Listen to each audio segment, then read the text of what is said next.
Okay, so who really saw this coming? Liar. Mark Rogers TV just minutes after Louisville shocks Florida 33-23 at the Sugar Bowl. And my apologies, Louisville fans. I'm sure you had faith, but for the rest of us, no way. The Cardinals, a 13-point underdog, pulled off the largest BCS upset going back to 1998. Now, did we have any indication that this was possible? Well, there were probably some hints out there.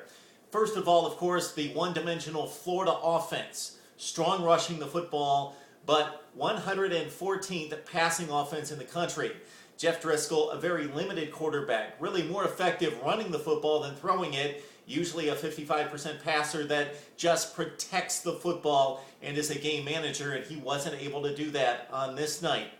Secondly, the one hope for Louisville, again, at quarterback for them in Teddy Bridgewater, who proved to be one of the top 5 quarterbacks in the land. 20 of 32, 266 through the air, and 2 touchdowns against the Florida Gators. And Teddy Bridgewater, not just a great passer, not just a great runner, but a very tough player. Coming down the stretch, he sustained injuries to his right ankle and to his left shoulder and fought through them to lead Louisville to a Big East championship, and finally rested up and got ready for the Sugar Bowl win over Florida. And lastly, for the Cardinals, of course, the head coaching and leadership of Charlie Strong, who had 4 different stints at the University of Florida and talked leading up to this game about how special this opportunity was, considering that Florida gave him the opportunity to hone his coaching skills and get that first head coaching gig at Louisville. He spent 15 total years at Florida, so this was a special opportunity for Charlie Strong.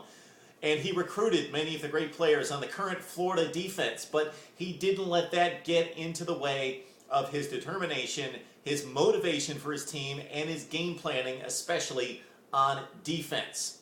But even with those factors in Louisville's favor, come on, this was a Louisville team that basically beat really marginal teams on its schedule consistently by just 3 or 4 or 5 points.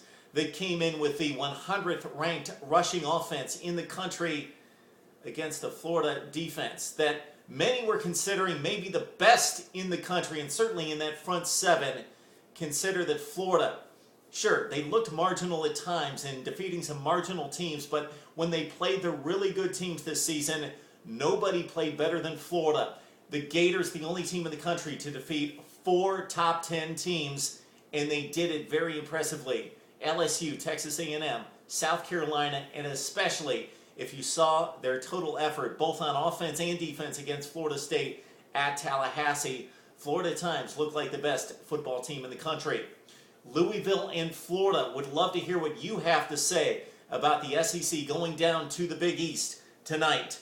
And you can also contact me on Mark Rogers TV at Twitter, and I would love to hear your questions and comments there and respond to you as well. So again, let's hear from you on Mark Rogers TV.